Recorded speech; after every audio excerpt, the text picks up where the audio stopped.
You know, last night I watched The Wizard of Oz with my 6, 8, and 10-year-olds, and thinking, oh, they're going to love this movie. That's a freaky movie, man. I mean, when you really watch that movie with your kids, that is a freaky movie. And the first time that I've ever watched this movie where I saw all the underlying symbols.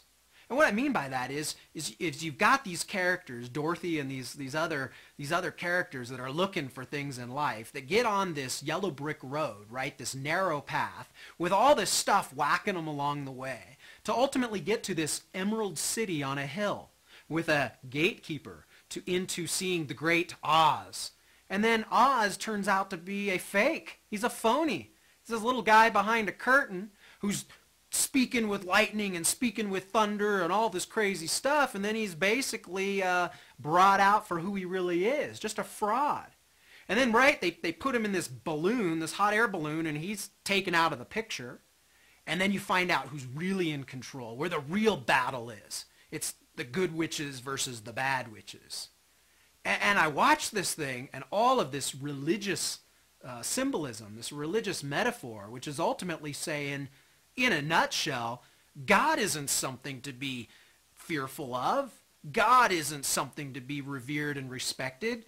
God is the little guy behind the curtain. And this whole notion of we all have to stay on the yellow brick road, the narrow path to the Emerald City, is a bunch of fraud. It's a bunch of malarkey. Ultimately, the whole battle is in this, and this is really freaky. The whole battle is between the good witches and the bad witches. I mean, what kind of message is this saying? And so I really saw this as a metaphor for, wow, we have really lost the fear of God as the beginning of understanding in our culture. And what this has taught us. And as I listened to songs, Elton John, Goodbye Yellow Brick Road, what is he saying there? He's saying, ditch all of that throwback fundamentalist ideology and come into the new world of understanding and enlightenment and freedom.